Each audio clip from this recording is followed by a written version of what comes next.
when, please join back, right? If anybody was removed, please join back. Can somebody drop? Ah, okay.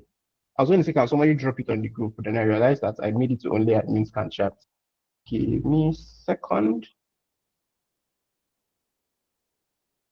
Give me a sec, please. Okay. So if you can just please, can someone just let me put it on the group that if they were removed, they should please join back. But now I'm recording.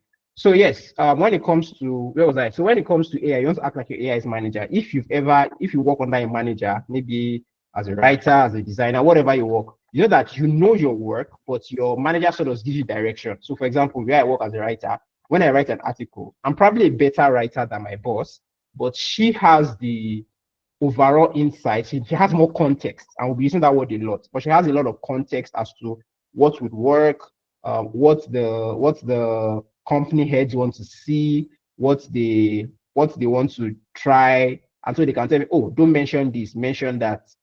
Don't write this in this way, write it in that way. And doing that allows me to produce the best work possible because, like I said, she has a higher view. So that's how you want to treat AI. You don't want to treat AI like a doctor, where you go and the doctor tells you, and whatever the doctor tells you, you sort of accept it. You want to be like your AI's manager. And to do that, it means that you need to know what the end results would look like. And then I'll explain how that works when we get into the practical. If what I'm saying it doesn't make sense, just don't worry. Once you get in, it will make sense. So every good prompt that you send to AI has three main parts: the instruction, the context, and the input data. So instruction is what you want it to do. So for example, write me a blog post is an instruction, but that's not a good prompt because it doesn't give any context. So basically, so if I say write me a blog post about how AI is transforming content marketing in Nigeria. How AI is Write me a blog post on how AI is transforming context marketing in Nigeria. That has the instruction, write me a blog post. It has the context. It is about content marketing in Nigeria. And then I can even give it more data. So you can say stuff like, if you leave it at that, it will have to take input data from all of the random information that has been programmed into the AI, because that's how AI works. Information is programmed into it. So for those of you that remember when ChatGPT first started, when it first launched, it had a limit of 2021. There was a knowledge cutoff of 2021. But thankfully now, we now have AI tools that are actually connected to the internet and can search in real time. ChatGPT can do that. So it will take information from there, but you can give it specific input data. So you can limit the data you want to consider. You can say, for example, most AI tools now allow you to upload your own data. So maybe, for example, you have a research. I want you to write. So let's say, for example, you want to write the summary of a research.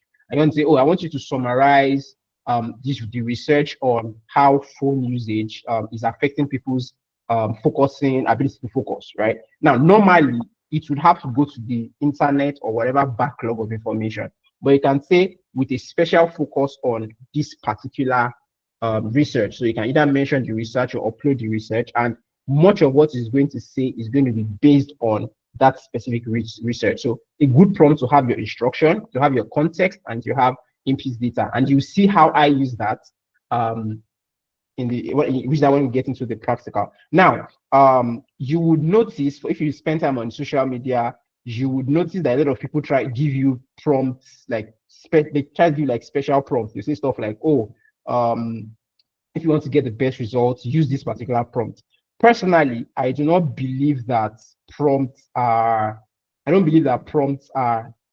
that useful. They are useful if you want to build a specific use case. So for example, maybe the person that created the prompts for social. Let me see if I can find. There was a prompt I saw on LinkedIn. Let me see if I can find it.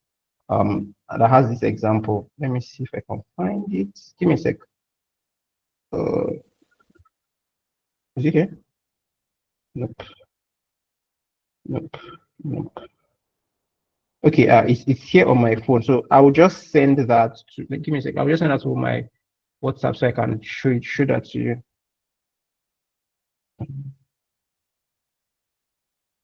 Give me a sec. So I can show you what most people that try to share prompts, what the prompt looks like. And those prompts, while they are not bad, they will not get you the exact results that you want. So I am sharing that now. Okay, so let me share my screen. Give me a sec. Um,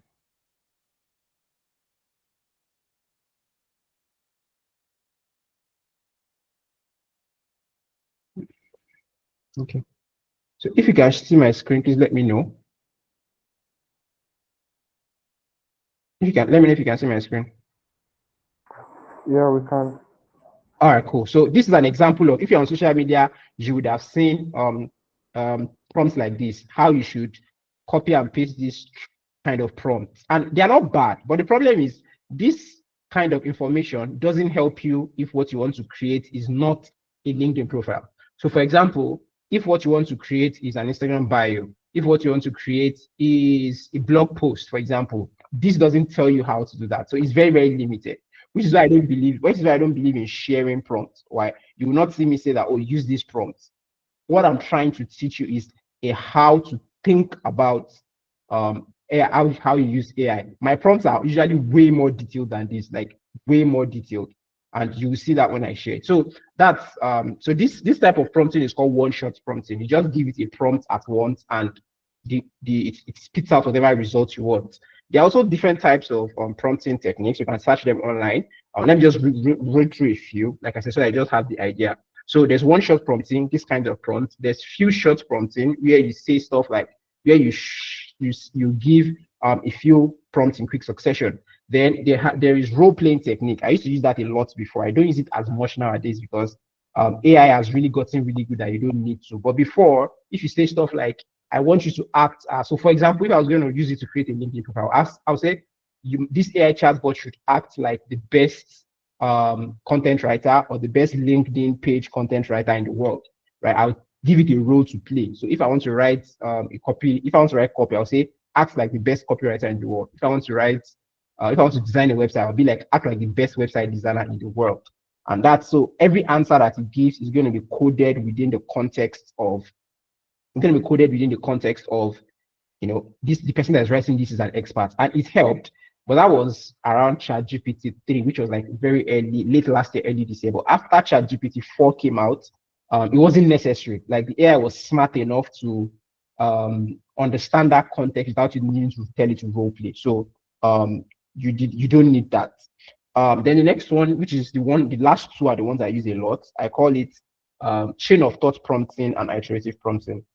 Um, so just before I continue, so few shot prompting is basically a prompt with multiple examples. What I usually use is chain of thought prompting and iterative prompting.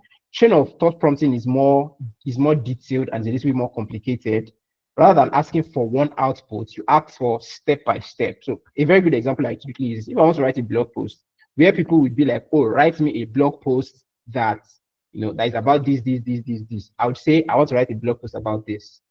Give me the structure of the blog post. Just give me the structure first. This is what is going to be in the introduction. This is what is going to be in the first subheading, second subheading. This is what is going to be in the conclusion. Once I give it that, I can now say, okay, now that you have that, now write the heading, now write the introduction. So that's like a train of thought. Iterative prompting is also similar in the sense that you are refining your future prompts based on the results it gave you in the previous prompt. So the results gave you from the previous prompt. So if it gave me an answer, I'll now use that answer to give it the next prompt. Again, all of this seems sort of vague, but I'll show you practically what I mean now when I open my chat app and you can see how it looks. So basically that's the basics I want you to know about AI. If you are interested in knowing more of the basics, you can always go online and search. There's a lot of information about what AI is, how prompting works. But the method I'm teaching you, I didn't learn it from anybody. I didn't go to a class for it. I basically developed it by my own trial and error. So I majorly use two AI tools. I use Claude. This is Claude. What you're seeing on my screen now is Claude.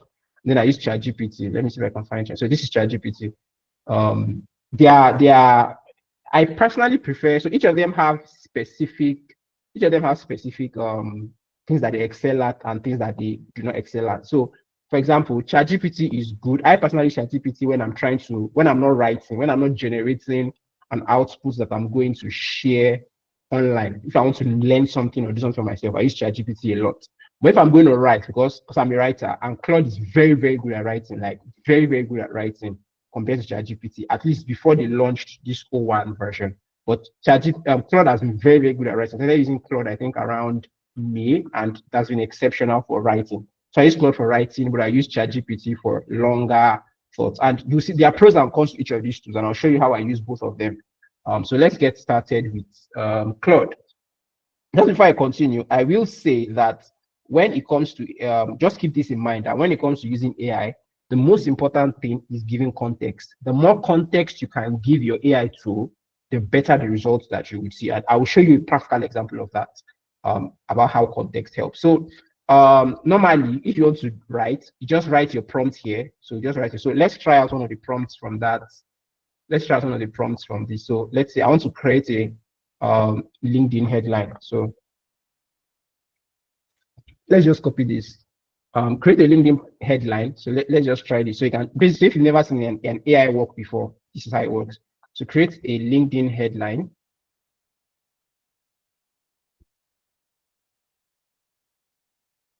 Create a LinkedIn headline that includes skills. It's marketing skills and a career goal.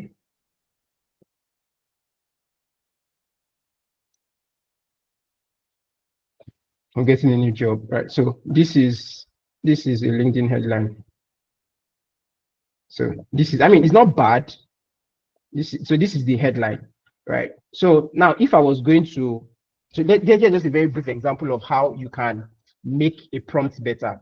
So if I was going to write this, the first thing I want to do is I want to provide context, right? The first thing I want to do is you want to provide context. So context will be what do you want the headline to do? So I will start by saying, I want to create a LinkedIn headline. I want to create a LinkedIn headline. Let me start a new chat so that this one isn't it's not biased. I want to create a LinkedIn headline for my LinkedIn page. Now that's the instruction. I am a product marketer for B2B SaaS company startups, preferably early stage startups, and I want the headline to position me as an expert with a unique approach and make me sound like a thought leader so I can get well paying jobs. I want the headline to be crisp, concise, and human sounding. Sorry. Oh, I turned off. I know that and this is supposed to be happening. Grammar is supposed to be working. So this is, for example, this is an example of how I write it. In fact, if I was going to write it, I'm going to go into a lot more detail. But this is an example of the difference that a better prompt can make. So let's. Okay, so you can see it even gave me some. It even gave me some. It even gave me some. Now look at this. Look at this. Product marketing that drives growth when it matters most. Look at this and now compare it to this. Now this one looks like the generic things that we see: content strategy, SEO, analytics, data-driven campaign management. While this one seems more human-like. Now I told it to be human sounding. So this is what I asked for. Now, if I want, I can now tell it that, oh, I like this, but I want you to add. I can say I like this, but I want you to reference the specific skills that I have, such as SEO, what again, campaign management, etc. I want to also show up in searches, so I would need some keywords in the headline. So now this is what I call iterative prompting. So based on the results that I produced, so now you now notice that I gave it an instruction, but instead of it to give me the answer, because it lacks the context, right? So it's asking me, do I have any specific technical marketing skills? Do I have a type of campaign? Any specialized? So I can say I don't have all of that at hand now. Just add some skills that an expert product marketer should have, and give me a type of campaign that is impressive, as well as any metrics or achievements that would make me sound really impressive. I can always adjust later to suit my specific needs. So this is how, so look at the difference and look at the amount of thought that I'm putting into it. So now at the end of my own prompt now compare this B2B SaaS product marketing leader driving 300% ARR growth through ABM campaigns, SEO marketing automation, and product-led growth. Product marketing strategies, 7-figure pipeline builder, growth marketing, demand gen, and GTM strategy for early stage SaaS. You can see that this is way, way, way more detailed than what I got here. So again, it's a balance of, if you are willing to spend some time to generate the best possible results, which you should, so this is what I mean when I say stuff like, AI, AI is not going to replace you. Somebody using AI will, because your expertise, right? Your expertise, your ability to understand how to use AI means that you can produce far better work with much less input. And so your competition, so to speak, with AI isn't let me know, sorry, can you read it, or do you need me to zoom in? I'm not sure if you can see it clearly. Do you need me to zoom in? Because I know some people are on phones. Do you need me to zoom in, or it's clear enough? Nobody's answering. I should zoom in. Okay. Okay. Yeah. Okay. Okay. Okay. Oh, if I zoom in, I won't be able to type on the chat. Give me a sec.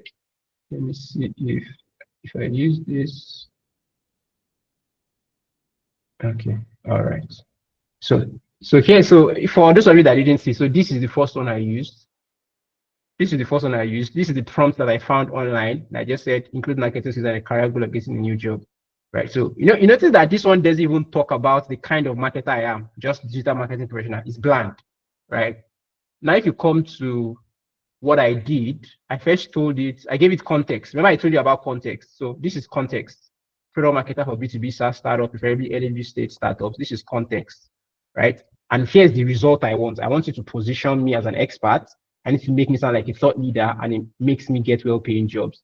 Then I want the headline to be crisp, concise, and human sounding. All of this is the result I want. This is parameters. This is called parameters. I didn't mention that earlier. So parameters are, what do you want the output to look like? So we'll talk about that as well. So now it gave me some answers, and I wasn't exactly satisfied, right? I wasn't exactly satisfied because while this is a good headline, it doesn't have enough keywords, because nobody is going to be searching for product marketing leader. Nobody's going to be searching for product marketing leader. Nobody's going to be searching for early stage B2B SaaS whisperer. So I'm limited to people that actually physically land on my page, which, while it is nice, will not help me on LinkedIn. So I told it that now I want you to reference specific skills that I have. This is iterative prompting now. So these are the skills, campaign management. I want to also show up in searches, so I will need some keywords. Again, context. I didn't just say add some keywords. I gave the context. I want to add some keywords so that I will show up in searches. So if I was going to do this better, I would say so I can show up in recruiter searches. So they asked me, and this is this is the beauty of AI, actually the latest versions. You actually, if it doesn't have enough information to if it doesn't have enough information to achieve what you are trying to ask it to, it will actually ask you, right? To ask you to give it more information. And this is important because I'm going to use this later. So it asks me, what are my specific skills? Is there any specific type of campaign to make it as personalized as possible? So that by the time I'm done using AI to build something, it's going to be the best possible version it could have been, because it's not just AI, it also takes into account my own specific knowledge, right? Which is what I talked about, being your AI's manager, right? Think of it like if, for example, at work, my manager asks me to write something and I write it back, and my manager says, "Oh, you tried, but I need you to add this to make it better." That's exactly what I'm doing, because this is what the manager does, right? So he asked me for my key skills. Now, if I had the time, I actually have gone to search for the skills I want to add, but I don't have that time. So like, I don't have that now. Just add the skills that an expert product marketer should have. Another thing I could have done, I could have said, if a big company like, let's say, Facebook is trying to hire an expert product marketer, what are the things that they would want the marketer to have? If you write it, and I'll now say, now write me a headline that tries to reference those. That's just how I think about AM using AI. So you can notice now that it's not really about cramming a prompt or a specific it's not about cramming a prompt or a specific way of talking about it. It's just a way of thinking about how to use AI. So now that I did that, I told you that I should give me a type of campaign that is impressive, as well as any metrics or achievement that also make me sound impressive, so that I can always adjust it later. So now you can see SaaS product marketing leader. So SaaS product marketing, these are keywords: B2B SaaS product marketing, ARR growth, ABM campaigns, SEO, marketing automation, and product led growth. All of these are key words that would help, right? And so this is how I generate results. So if you are following, just let me know if you are following in the chat, if this makes sense, if this looks useful to you. I want to now share, like some of the things that I did. I want to like take you through the actual prompts I used for my work, so you can see how it looks, and then you would see how I'm applying these skills, and then we'll try and do a live demo. So let me go to, so before I start, there's one more thing that would help you, especially if you want to use AI in a way that is very, very what's the word, if effective. It's something called projects. So Claude, the reason why I stuck with Claude for a very long time is that Claude has projects. So what a project is that a project allows you to input specific instructions and specific files that you can use across multiple charts. So one of the biggest problems with AI is that they are limited. So once you have too many charts, once you have too many words in a chart, it's very that it restricts you. You should go and start a new chart. And the reason is because whenever you write a prompt, your AI, the chatbot, goes from the beginning, reads all the prompts you've given from the beginning till the latest prompt to get context. That is why if you are writing something, you can refer to something that has been written earlier. So if you're doing iterative prompting, you can refer to something that has been written earlier without having to copy and paste it. Older versions of ChatGPT, you had to do that. ChatGPT 3, especially ChatGPT 3 and 3.5, you had to basically copy. If it has said something before, it doesn't remember, you have to copy and paste it. But now it can go back and read it, which means that the longer your chat gets, the more work it has to do, and the more drain you are on the resources. So it usually tells you that your chat is getting long, start a new chat. So normally, if you started a random new chat, you would have to provide all the context you provided for the original chat, which is useless because by the time you input all of those context into the original chat, it's already long. So projects basically allows you to define multiple charts under a single goal. So for example, you can see some of my clients. This is for Red Cloud, this is for Salsa. So what I do is every chart that has to do with this particular task, this particular goal, this particular client, they are under a chart. And I'll show you why that is very, very important. So let us start with Red Cloud. Let me start with the most basic thing you can do with AI, which is writing an article. And you see the difference between just type in, write me an article on XYZ, and the really detailed way that I use AI. Thankfully, I don't think there's anything that is here that is true, what's the word now? That is true, what's the word? That is too confidential. But of course, this is the reason why I will not be publishing the videos, like making it for everybody, well, because some of the things I'm showing you are kind of technically, I'm not supposed to be in the open space. This is proprietary information. So obviously I won't be showing this. So don't download the video and then I'll go and upload it on YouTube. That's what I'm trying to say. So now, when I want to start a project, you can create what is called project knowledge. So the instructions that will change how Claude behaves for this specific project. So for example, I used a bit of role play because I think this was the first project I created. So this is role play. You know, I talked about role play. This is role play. You're an expert content strategist with over 10 years of experience creating content, blah, blah, blah. So this is role play. I gave it details on how to role play. It creates in-depth, valuable content that's, again, context, results. I want you to increase thought leadership and showcase authority. You're an expert at creating content for all social media platforms and other media, and you do not create filler content. So this is called negative and positive programming. Negative programming is telling your AI, this is what you do. Positive programming is telling your AI, this is what you do. Negative programming is telling your AI, you don't do this. So this is positive programming. You're an expert at creating social media, creating content for all social media platforms and other media. Positive programming. You do not create filler content. Negative programming. You don't make statements that are not true or cannot be backed up by data. Negative programming. You always take a non-obvious position, bringing viewpoints and insights that are beyond surface level. Positive programming. So all of these are the instructions. So every article that the AI writes would sort of keep this at the back of its mind. That's number one.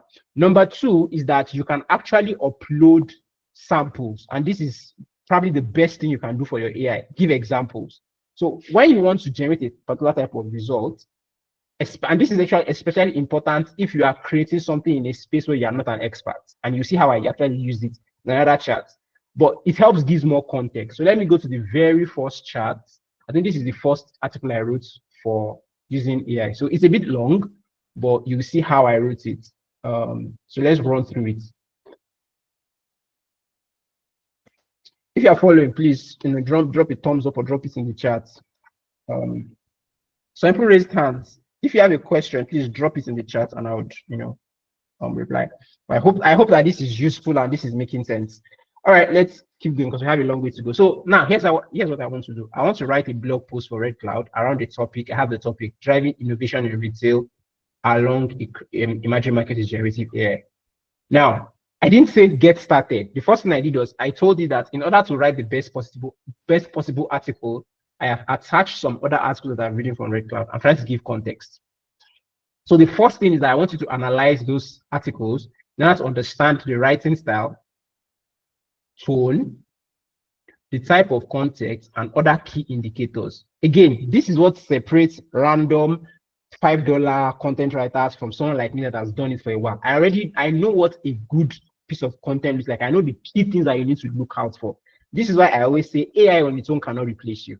It is somebody like me that is using AI that can outwork you, that will replace you, right? I'll say pay special attention to how I write my subheadings and how I overall structure the content, because I know how important structuring a piece of content is. If your content doesn't have structure, you're never going to get people's attention. So this one is something that I learned from my experience as a content writer. And you see now, you can still use AI for stuff where you're not an expert. This is me because I have domain expertise. I've been writing since 2018, so I have domain expertise here. So now it analyzes the articles I provided to understand my writing style, understand my tone, content type, and key structural elements. And here's the summary of its observation. So it is my style is authoritative and informative. It is professional yet accessible, avoiding overly technical jargon.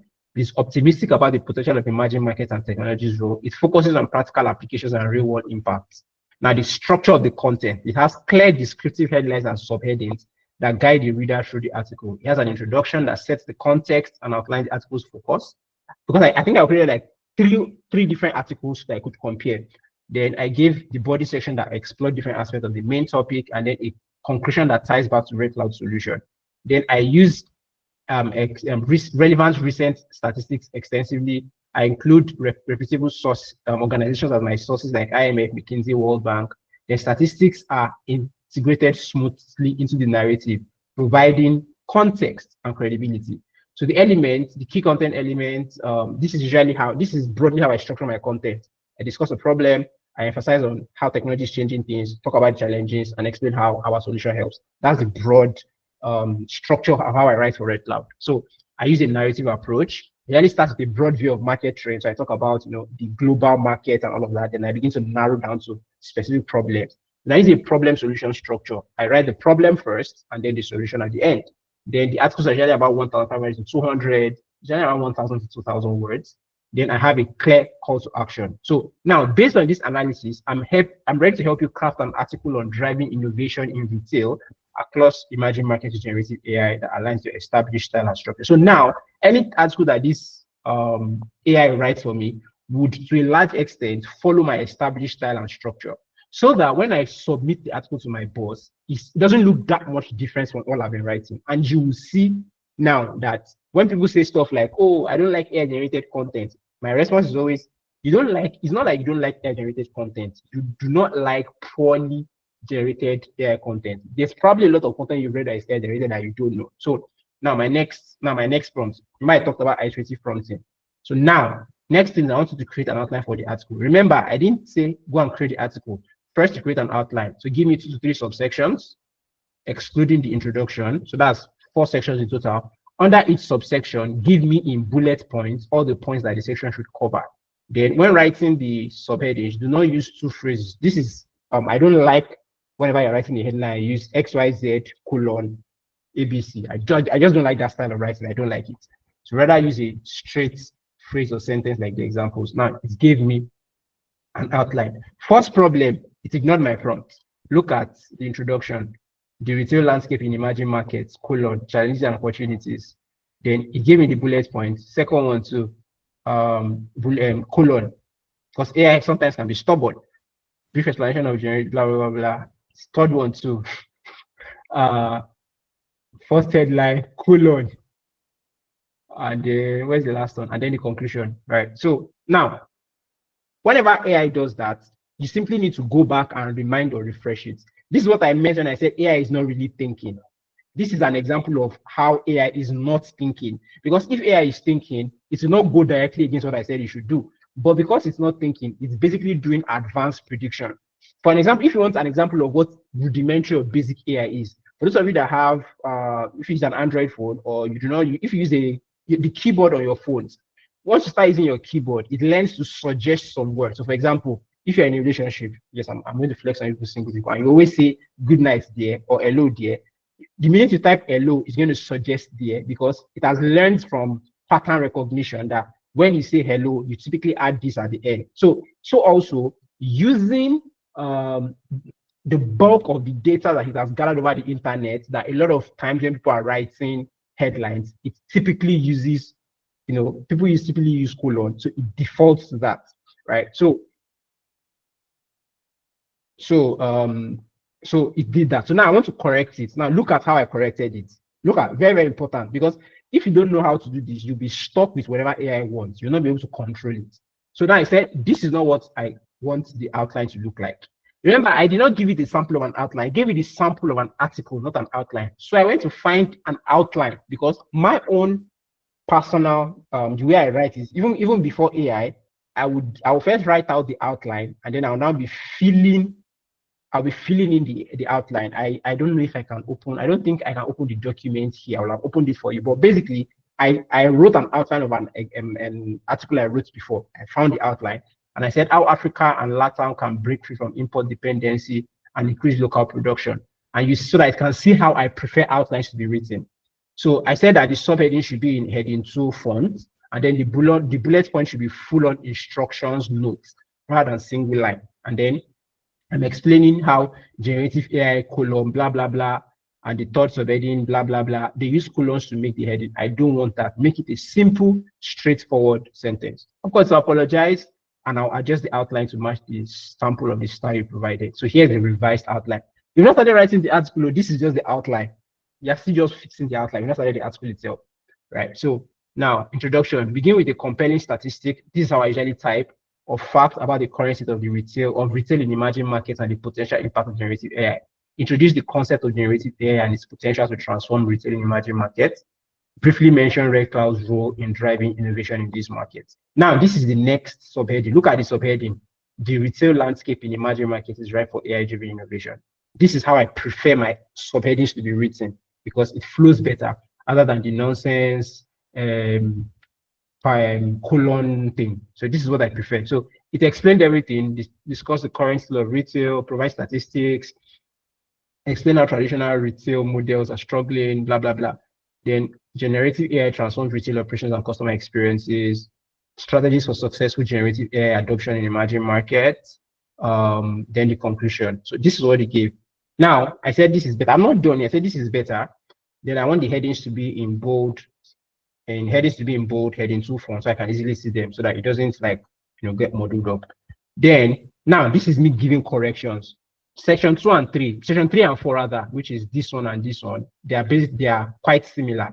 I don't like tautology, so compress it, then replace the conclusion, this conclusion section, replace it with a section that talks about how Red Cloud's solution makes AI easily accessible to retail businesses in emerging markets, because that's the goal of the article. That's the goal of the article. So now it has revised the outline and it has begun with instructions. Instead of writing, for example, this is what it was there before. Introduction, assess the context. No, sorry, not here. So you can see it just has bullet point. Current state of retail in emerging markets. Doesn't really say anything. Now I can have specific instructions such as begin with a compelling statistic, discuss the current state of retail. So for example, if I was an editor and I want to provide somebody to write for me, I can give them this outline and they have a higher chance of writing the kind of article I want because they have specific instructions. In addition, when I now want to tell AI to write this section, because it is in the form of instructions, it becomes easier for AI to follow the context.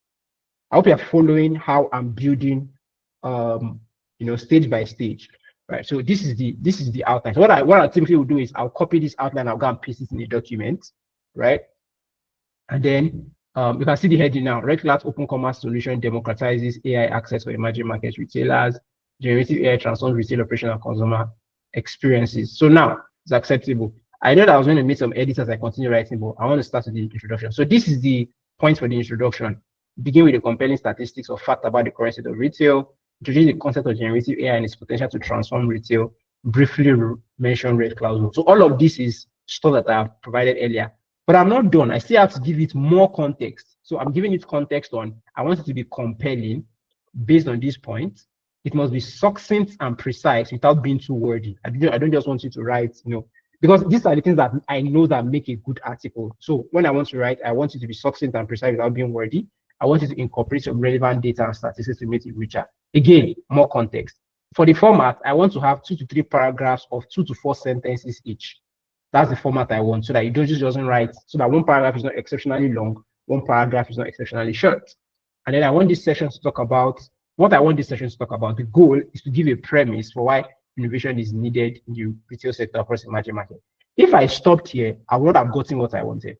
So what I did was I actually took time to sit down and personally ideate what I want to say in that introduction. So here I said that establish both the size and the importance of the retail industry. So even though I told you to provide a compelling statistics or facts, I didn't leave it to go and find the statistics on its own. I gave it the context of the kind of statistics I wanted to find. Because you can go and find a random statistic that doesn't make sense. So I told you that I wanted to talk about the size and the importance of retail industries to emerging markets. How important is retail? They mentioned that sector, while the sector is critical, is being hampered by a number of challenges, and that embracing innovation can help unlock blah, blah, blah. Then the next sentence is to mention that generative AI is one of the most promising digital technology and can be a game changer. End by talking about how this article will examine businesses, blah, blah, blah. Remember to add in data and statistics from reputable sources into this section to make it richer. Then also at the bottom of the section, because this is a problem with AI, it tends to hallucinate sources. It does that a lot. All of them do that. No matter how good they hallucinate sources a lot. So if you're ever going to ask them to reference something, try to get them to mention where they found the source. So if it's anything that has to do with numbers, statistics, a real world event that is specific, try to get them to give you a source so that you don't go and submit or publish something that is completely untrue. So now it writes the article for me. The retail sector in emerging markets is a powerhouse of economic growth, with sales in these regions projected to reach blah blah blah, accounting for nearly 50% of global retail sales. Despite its critical importance, the sector faces blah blah blah, fragmented supply chains. These days, these hurdles are acute for small businesses, which form the backbone of retail. Um, so this was basically the introduction. Now, you notice that it's quoted a source, but the source does not exist. He quoted a source, but the source does not. So you can say, and they say it here, he doesn't have internet access. The links provided may not be accurate or up to date. And I asked him, where did you get your data from? He said, I apologize for the confusion and error in providing non-existent links. You are right to question this as accuracy and verifiability are crucial. In this case, I made a mistake in generating fictional statistics and incorrectly attributed them to real sources. This was not appropriate and I should not have done it. So in the future, let's use blah, blah, blah, blah, blah. So then I said, should you research? It asked that, should you research and provide real verifiable source statistics? He said yes. And then he went to find, so he changed the statistics to something else and he gave me the source according to Euromonitor International. So it fixed this again. He talked about how the global AI in retail market is supposed to grow from 5.9 billion. There's 1 point. Now the advantage of AI is that many of these statistics, I will not know what to search for to find them. Because when I used to write articles without AI, like 3 years ago, my biggest problem used to be finding statistics. What I used to do was I would anytime a new article comes out, maybe for example, the things we talk about, I talk about supply chain, I talk about retail. So what I do is every day I have time where I just go and search online and I find all the data I could find, and I take that data and I put inside a spreadsheet so that when I'm working, I'm writing, I can go and check. Now I don't need to do that because AI can go and find it for me, which is the advantage of AI, right? So this technology offers unprecedented opportunities for operational efficiency, personal blah blah blah blah blah, and it gave me the resources, and now these are correct. So that's good. Now I want to write the next section. So and I titled it "Why Retail in Emerging Market Needs Innovation." If you go back to the prompt, sorry, the outline, see that the outline is a bit different. The retail landscape in emerging markets is ripe for AI-driven innovation, which is nice, but I didn't feel like it was the best. So I fixed it. I said, why retail in emerging markets needs innovation? Now, if I wanted to, I could have said that it should generate a new heading, but I didn't want to waste time. And again, like I said, my units are limited. So I wanted to manage. So I just did that by myself, which is why I said AI on its own will not replace you. It is somebody that is skilled, that has done the work, that understands what is good and what is not, and can make judgment. AI cannot make judgments like this because AI is not really thinking. So this now is what human ingenuity, and that's what AI cannot replace, which is why you need to be an expert at whatever you are doing, right? So now these are the instructions. If you go back to the prompt, these are the instructions that were there. But you notice that I added some things. So if you go back, you would see that I talked about discuss the current state of retail, provide statistics of e-commerce and mobile shopping. I added social commerce again because I did my research. Explain how traditional retail models are struggling to keep up with rapid urbanization and increasing customer expectations. I like the untapped potential in this market and need for innovative solutions to drive growth. So back here, you notice that I changed a few things. Explain how traditional retail models are struggling to keep up. I changed the arrangement, and then I gave it specific prompts to use the example of e-commerce, the growth of e-commerce, digital payment, and social commerce. I gave it again more specific. Even after that, I still gave it what I want to say. I know what I want to say. I just wanted to write it for me. So I have done the thinking part. AI just has to help me process it. So again, when it comes to using AI, you cannot outsource your thinking, right? You still have to do the thinking. And it is that ability to think, that ability to be creative. I call it creative problem solving. And that's a real skill, by the way. Creative problem solving is a real skill. It's a course. You can take courses on it, just like you can learn how to write, how to read, how to program. You can also learn creative problem solving. So if there's one thing I think everybody should learn, especially with the age of AI, it's critical thinking and creative problem solving skills. That's something that AI does not have yet and would always give you an edge, right? So he had everything I want to cover in this section. I gave it what I wanted to cover. And I still gave it more examples again. So instead of just giving it what to write, I tell it exactly how I wanted to write it. Dive deep into the traditional nature of retail industry in this market, specifically these two markets, because that's where the company is active. Give some context to the problem. Right? When you don't just talk about the problem exists, give some context. Then extrapolate the effects on the supply chain. Right? Go to show how innovations can help change the narrative. Try to use an example of how a massive adoption of technology solution in either sub-Saharan Africa or LATAM helped drive growth for the retail industry. Mobile money is a good example. You can conclude by adding a sentence or two about how the importance of embracing breakthrough technologies and how the sector is ripe for innovation. Feel free to add any stats that will help boost the article ability to reach out, but ensure that the links are working and do not add data that is fictitious or cannot be verified. So he wrote this for me, right? He wrote this. I don't want to waste time reading it, but he wrote this for me.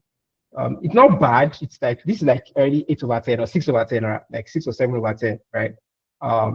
So it has given me like a very this would probably fly for 90% of the situations, but again, I don't like being the 90%. I like being the person that when I write for you, when I create something and you look at it, you're like your mind is blown. That's the kind of person I am. So I would still refine it just a little bit, just like a little extra. So I didn't do a lot of refining because I mean it did a pretty good job. Okay, that's right. I didn't even refine. I didn't refine this part. It's not this. It's another article that I did not. I didn't refine this part because I mean I did it quite well. Then the next section is generative AI can transform retail operations. So now for this point, I didn't even bother. At this point, I didn't even bother using the original outline. What I did was I just went online. I searched in specific articles, which is a cheat code actually. So what I would do is, if you are writing, you cannot copy a passage or a paragraph from an article and put it to be plagiarized. What I do is I take it, I put it as a talking point, and I now tell the AI to talk around it, right? So this one was copied. Like if you search this, you'll find it. Like there's an article that I just copied it. Like for example, now if you take this, you probably find it. You probably find it. You probably find it in an article. You can see I basically just copied it from this article. This one too, I basically copied it from some articles. If you search this one too, I basically just copied it.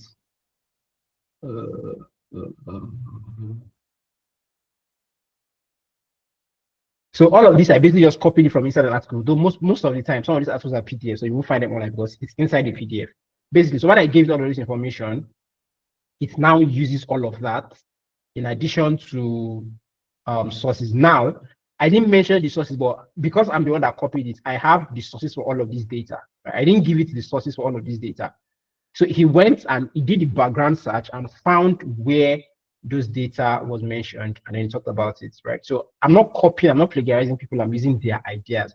And this is important, especially if you are working in a space where you're not an expert. And I will show you how to do that. So while here you are seeing me give a lot of instructions because I'm very, very, very, very, very what's the word now? I'm an expert. I'm very confident. But when I'm doing something that I'm not an expert, you see how I ask a lot more questions and I'm a lot more. It's not as fluid or as simple as this. So, give me a sec.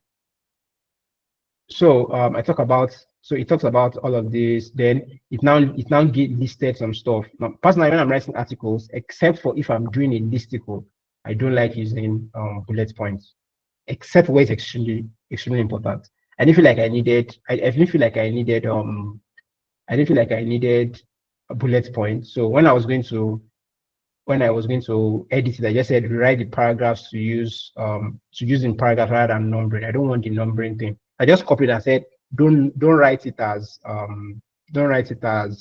bullet points or numbering. Just write it as paragraph. Then I said shrink it into 3 percent because it's a little bit long. Focus on points 1 to 5. You can ignore point 6, and then it did that. So you just wrote that section, right? This is the section potential to address unique challenges and unlock new opportunities. The supply chain. Oh, that's right. I forgot. So I forgot to ask. Do you guys prefer dark mode or light mode? I did not ask. Let me. Where is dark mode? Where is light mode? Is this better? Is light mode better? I forgot that I could have actually asked. Everybody likes dark mode. Okay. Let me go back to dark mode. I like dark mode too, actually, but I was unsure how it was appearing on your end. Okay, so right, dark mode. Oh yeah, I've read dark mode. I've read. So it wrote the section and then I gave it talking points. I gave it again the talking points for this section. I gave you the talking points for this section. I mean, this is general because this we usually use this for. I just copied this from one of the resources we have. This is basically what we talk about when we want to end our articles, and he wrote it for me. And that's an article. That's an article done. Now it is more complex than just saying write me an article to do XYZ. But this is the kind of article that you can give a client and you can tell the client, oh, you're not going to pay me 55 naira per word. You're going to pay me 300, $400 for this specific article. And you know that it's worth it because you're willing to put in the work. So that's how I use. Yeah. So if there was any part that was unclear, you have a question specifically on this process of using AI, quickly ask so that I now want to show you how I used AI for something that I'm not an expert at. And then probably we'll just do an example and we'll be done for the day. So if you have any specific questions based on this, let me know. Maybe you have a question on how AI works, let me know. If you have any specific questions. If not, I'll just go to the next example.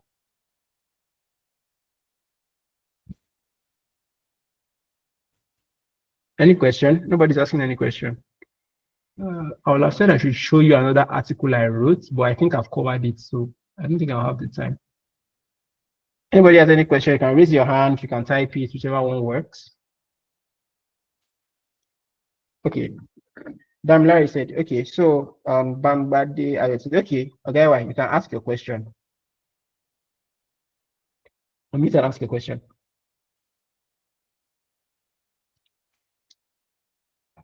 Can you hear me? Oh, okay. All right, So yeah, go ahead. yeah, I can Go hear ahead. you. So Go ahead. yeah, I like the introduction part that you included in this. But there was a time I was trying to go along on AI, and then it got to a place where I needed it to write not to write, to give me charts, diagrams. There's a way you just want your chart to look like and diagrams to look like. Can that be Okay. hacked? Can you have that? So technically, the answer is yes, but I would not advise it. AI has gone quite far when it comes to design, when it comes to graphic creation. Actually, Claude can actually create a slide for you, but it is usually the methods for prompting images are a little bit different from the method of what's the word now? Method of prompting, for the method of prompting text. So usually what I do whenever I want to do, and you probably see that whenever I want to do anything that relates, I'll probably show you that whenever I want to do anything that relates to design, I would usually provide a sample. So I'll take it, maybe for example, if I want to design a slide or a chart, I'll either take a template of the slide and I'll post it so that it has an idea of what I'm thinking about, or if it's, for example, maybe website design, what I would do is I would write, I'll take a website that I like. Then once I'll take a screenshot of that website and post and be like, I want my copy to fit into this kind of design. And once it gives me the copy out, there's a tool that allows me to edit websites online. Like I will just edit what it looks like on my computer, and then I take a screenshot and I post. And I'm like, this is how it's going to look. So when it comes to design, you still need to do a little. If you want to use a chart, but you still do a little bit of legwork. Though there are other tools that are visual focused. There are tools that allow you to create pictures, there are tools that allow you to create slides, but those are more niche. So, and because I'm not a designer, and most of them are paid, because while text is quote unquote cheap to generate, images are more expensive to generate, so they are not cheap. So that's what I want to learn this year, how to use AI to generate images, videos. So I'm not an expert at that yet, but it's possible. And I think there's an example I had, but I didn't actually use design. So I typically always just find my templates externally and ask it to work around that. You would see, I will show you an example of how I do that. All right, Damla, you can go ahead. Did I answer your question, please, before I go on? AY, did I answer your question? Yes. Thank Okay, you. all right, cool. All right, Ogadami. Yeah, thanks, Favour. Yeah, you're welcome. Um, when I'm say I'm writing an article on say outbound prospecting, the real hard part is, I want the article to be filled with, actionable expert insights. And that's the Okay. hard part. The hard part is and then synthesizing all of that information together in a way that makes sense to the reader. Now, as it stands now, if I just ask GPT to create an outline for me, I Okay. can't trust the value of the information. I mean, it can come up with something reasonable, but I can't trust, like say I wanted to perform surgery on a person. Yeah. Surgery. Now that's a bad example. You get my point. What I'm saying here is the stakes Yeah. are high, and I want the information to Yeah. be as valuable as possible. So, is there a way No, you yeah. use AI in your process to speed up research? Because the research process for me has to be, to a large extent, manual. I have to go Yeah. into expert resources, books, Yeah. podcasts, Yeah. interviews, and then get all of that information to produce. So, is there a way you use AI to speed up that part of the writing process? I would say technically yes, you can use AI to speed it up, but it's not going to be as easy as what I explained. So there's the back end that you did not see what I did. So while I was doing all of these chats, it's unfortunate that it's not like a chat that has time. Sometimes when I leave ChatGPT, I leave Claude for like an hour and I'm on Google searching, I'm on Google researching, I'm on Google finding out information. Okay, what does this particular platform say? Another thing you can do is you can give it a parameter. So for example, when you say expert insight, let's say, for example, I think you gave the example of, did you say animal husbandry or husband process? I didn't exactly get what you said. I I said, want to use the exact. I said outbound, animal Okay, husbandry. outbound prospecting. Okay, good. Outbound Yeah. prospecting. So if I was going to say I want expert level insight on outbound prospecting, the first thing I would do is I would say, um, the information I want you to give in this article is targeted at an advanced audience, and so I need it to be accurate and precise. That's number one. Number two, I would say that if I know some experts, maybe for example, I know like some guys on LinkedIn that are experts, I can say you can use the information, you can reference the information from this particular source, right? Or you can give me expert level insight. Don't make it up. Give me expert level insight and mention the expert. The same way I said when he was giving me statistics, you should give me statistics from reputable sources. In some other of my chat, I don't have time to go through it, but some other of my chat, you see where I specifically say, if you're going to provide me context or statistics, you can only use tier one, can only use tier one information sources like IMF, McKinsey, World Bank, Forbes, not opinion pieces, not random blog posts, right? So if you have examples, you can say use information from reputable sites like or reputable sources like. The best thing you could do is if you do your research manually and you get documents. So you can take, for example, if there is a specific insight you want it to include, you can download the document and upload it. You can take a screenshot and upload it, but it depends on how specific you want it to be. So first of all, understand your audience, understand what they want to hear, right? And then find out who are saying those things and ask you to specifically reference them. There are many times where I would actually download a piece of research and upload it, right? So maybe, for example, I'm writing about something about the supply chain. I can find maybe an EY article or maybe a McKinsey white paper or some stuff like that.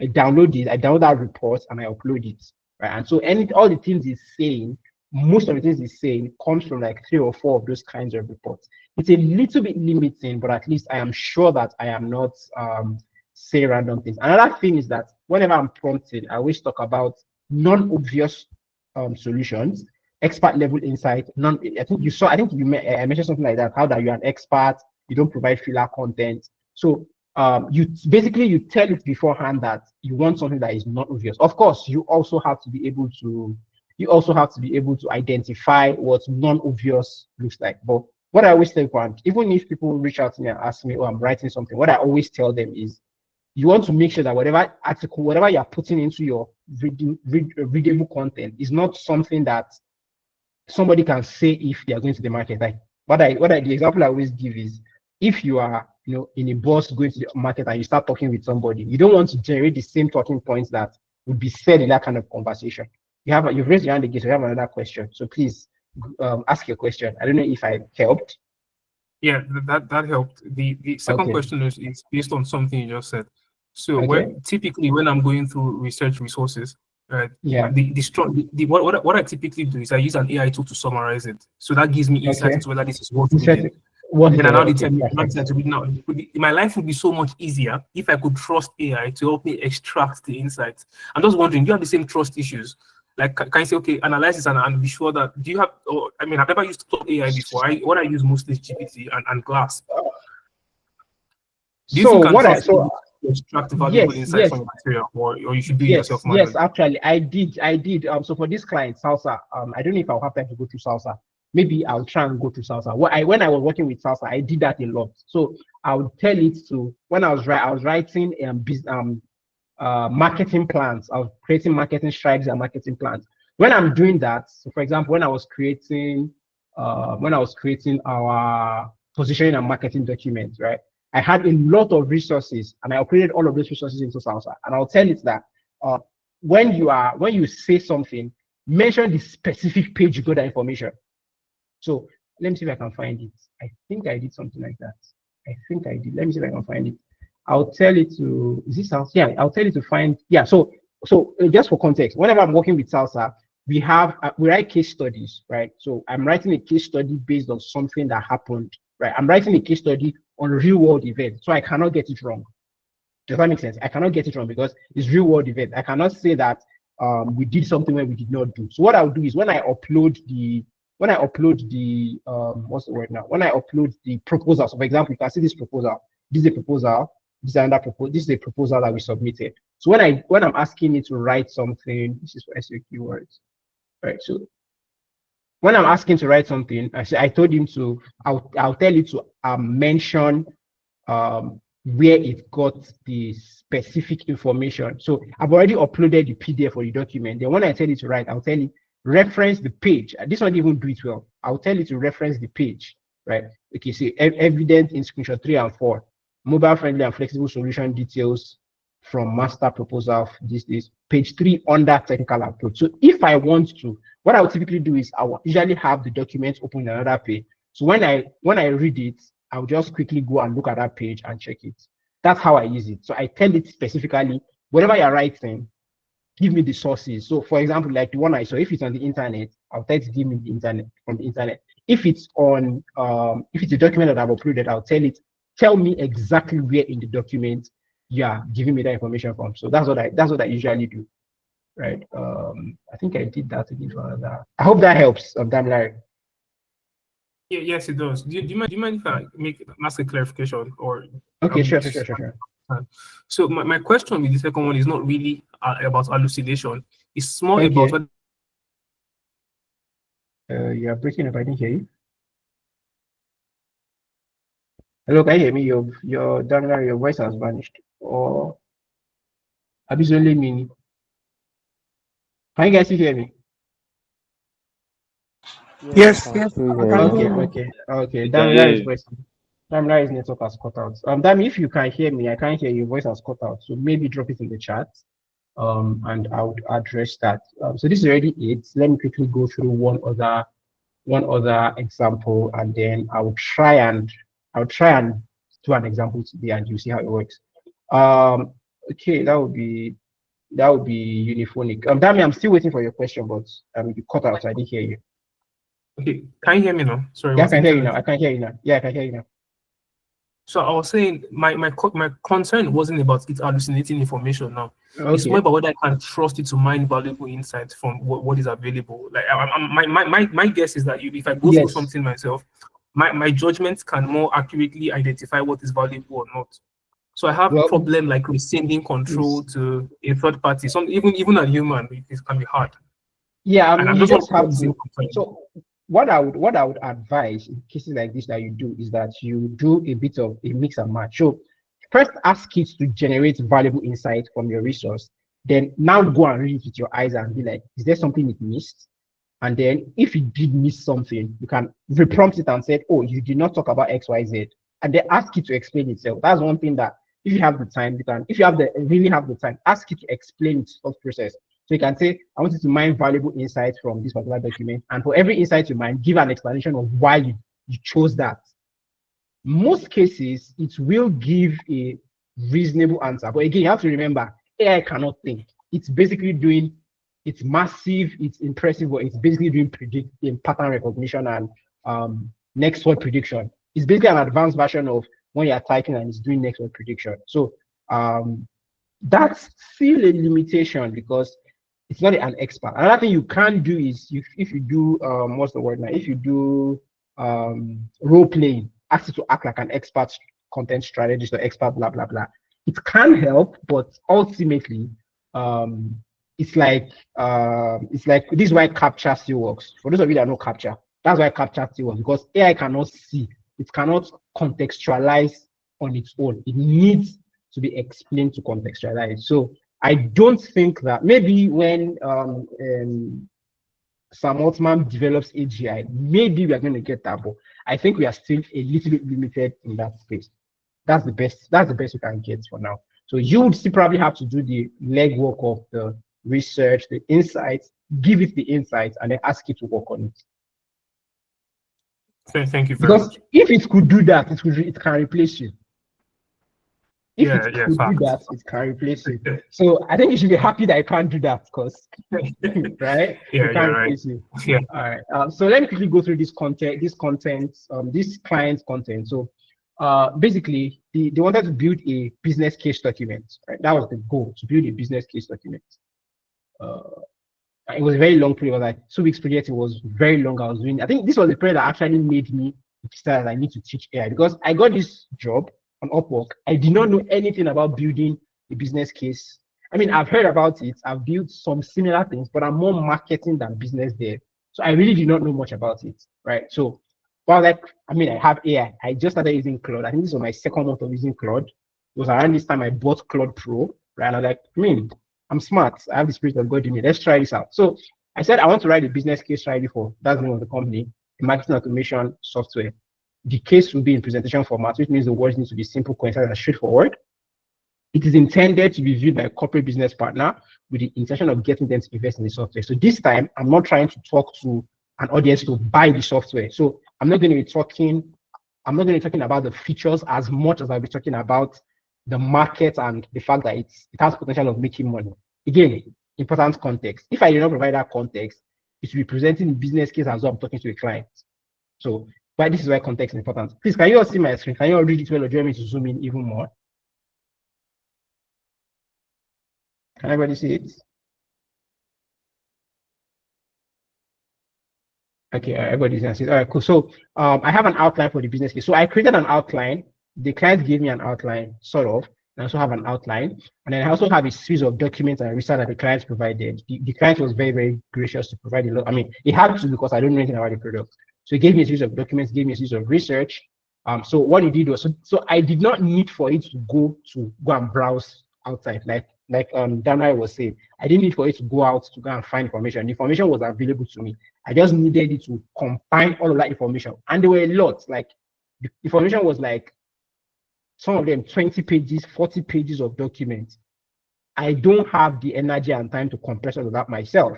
So I said I was going to give it to this, and then I'm going to upload another document to show a sample. Remember, I talk about examples, to show a sample of what the business case documents would look like, which will provide some context of what I want the final product to look like. Once I have all the information, then I'm going to fill in all the projects. I asked if he understood this project. He said yes. So I uploaded some documents to the project folder. Again, this is why I like projects, because I can upload multiple documents into a folder, and that becomes like the database, like the quote unquote, the internet that it references, right? So that's why I like the project. Thankfully, ChatGPT has added the project feature. ChatGPT didn't have it before. You had to work in single chat, but Claude had, which is why I really stuck with Claude. Because Claude is like double the price of ChatGPT. So these are the files I uploaded. I use the name because so that I can identify it. So this is the file I uploaded. So it's a PDF file that gives a breakdown of what the product is, who it serves, and how it serves them. Then a copy of strategy refresh. So it's a brief summary of their strategy over the next few years. Again, it's a business case document. Then a document that was research on conversational commerce, which is what the product is about. And then this was a document that goes into detail on the audience and the market research. It focuses on the response from the target market about what their needs are and how Uniphonics meets those. Again, I have to read the document and understand it. So this is my own understanding. I guess I could have been lazy and asked it to explain what's inside this document, but that would have been a waste of time. So I gave it the summary, a document that described the competitive landscape, then a battle card that focuses, of course, there's going to be competitive analysis, a battle card that focuses on how this product compares to another product, same thing here. Then a document that analyzes the entire value chain to find strategic opportunities. Then a sample that shows what the completed document would look like. Again, notice that I am working on something that I'm not an expert in, right? The one I talked about before, the content writing, I'm an expert in that. I'm an expert at Red Cloud, I'm an expert at content writing. I'm not an expert at business case. So if you're going to be using AI for stuff that you are not yet an expert in, or you're just learning, this will be very, very useful for you. So after I gave it the explanation, I've not started talking about what I want. I just thought you should confirm if you can read those documents and draw information from them. He said it can. So now I have a suggested outline for the first draft. This is what the client said to me. I just copied what the client said to me. This is literally what the client said to me. So the section tag details would be where we go really in depth, where the sections that are tagged high level would be just high level information. So some instructions that the client gave me, we are focusing on this particular vertical, we're focusing on customer segments within a vertical, we're focusing on the product features that tool lacks. Again, because we want to get somebody to invest in the product. So we want to talk about, we need your investment so that we can build this particular we need your investment so we can build these particular features, because our research has shown that if a product has these features, it can win this market, and if you win this market, here's the amount of money you're going to make. That's the summary of what the business case document does. I know that now. I didn't know that then. So what's the potential for the particular segment? What are the tactics I should employ? So I said, just let me know if you understand. Don't start yet. So it's as already, I explained that. So now you should explain the outline. You should give me an intelligent, you see how I'm doing. So I gave you an outline. Now, give me more information about the outline. Don't go straight into creating. Give me information about the outline, right? So you are starting from scratch and going step by step so that you don't skip any step. If I had asked you to just go straight to start writing the content for this, it's going to lack a lot of context. It doesn't know what I want to talk about. It doesn't know what direction I would want. But by asking it to expand the outline and doing iterative prompting, I can better guide it to where I want it to land. Even if I'm not an expert, I can. So the idea is, I don't know what the answer is, but I know what the answer is not. And if I can guide the two away from wrong answers, eventually I will land on the right answer. Does that make sense? That's what I was doing. So this is what the strategic messaging and positioning would cover. Then a 300 view breakdown of the customer segment, a breakdown of the customer type, the key pain points, the decision-making progress and buying priorities, current technology stack and integration need, specific use cases and KPIs that are important to this segment, overview of the key competitors in this space. Now, all of these were got from inside those documents. Those documents, so as it was working, it was actively referencing those documents. So what are the strengths and weaknesses of the particular product? What are the market trends? How are we going to, what tactics are we going to use to win over the competition? Now, because I said this detailed, it gave me this thing. Then what are the products that we should figure out? It gave me explanation. So it gave me explanation. All right, so can you see? But I want you to make sure that this information is taken only from the document I provided and nowhere else. I don't want to use information I did not provide. Okay, so now I said, to ensure that you're working strictly with the information you provided, I suggest we review each section again, this time sticking very closely to the content of the uploaded document.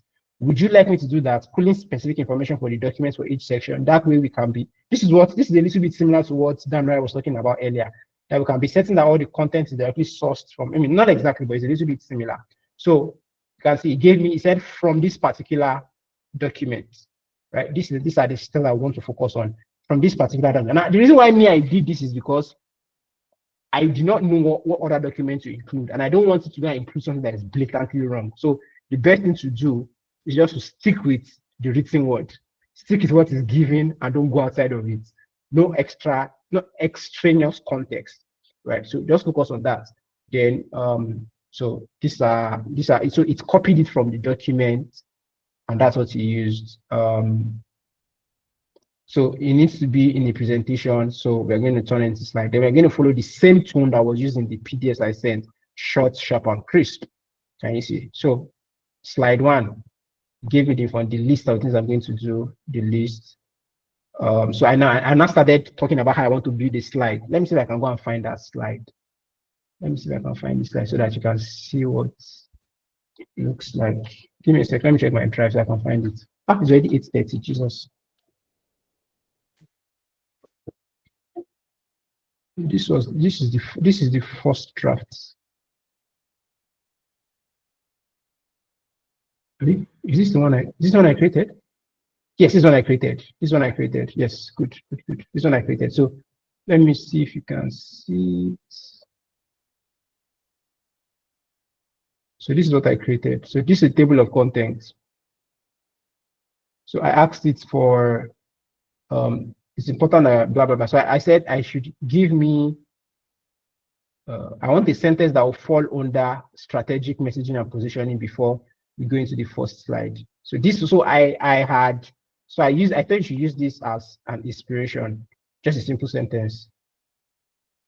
So I changed again. This is what it told me. I did some thinking. I said, I think I want to follow this particular framework. So for the section on strategic messaging and positioning, I decided to frame it by answering questions: who, what are we, what do we do, how do we do it, why is it important? So the slide for section. So this slide will be one question per slide, and each slide will answer that question. So for example, the slide will remain subheading strategic positioning and messaging. The text that is under it is important that we are properly positioned in the market and that we accurately communicate that position to all stakeholders. I actually got this from a document that I used for another client. That's where I got this. This is one of the templates I use for all of my clients. So now I want to get, so I got this. Now I want to write this particular statement. I want to get started with the next line under who or what are we. Now, when I started writing, I did not know that I was going to do who or what are we. But because I was breaking it down step by step, I was able to come to the point where I can say, oh, okay, it makes sense. This is the way I should go. So by breaking it down step by step, by doing iterative prompting, you can get more clarity because as you are going, you'll be seeing better ways that you can take it. So who or what are we? I said to give me a few punchy statements taken from this particular document, this document, and this document. So who or what are we? This is a statement I captured for me. I said, no, I don't want this. I just want one short, sharp statement that covers it all. And a couple sentences below, tying everything together. So this is what it is, the unified conversational commerce platform for retail. And then here is who we are, right? So I think that's what we use. I think because the charts are long, and I eventually, because I gave it to the client, there was some feedback. I eventually went back. So this is not because the client actually made some comments. So I went down. What does Uniphonics do? What does it do? We do this.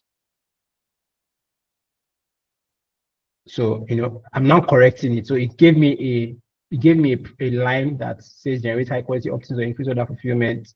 It doesn't explain how this helps businesses and does not present an immediate a business case. Right? Remember, it's a business case. So all of this, it was trying to talk about how the product helps the customer, but the customer is not the person that is reading the document. So I'm not trying to impress the customer. I'm trying to answer a business case question. Why should you invest in this product?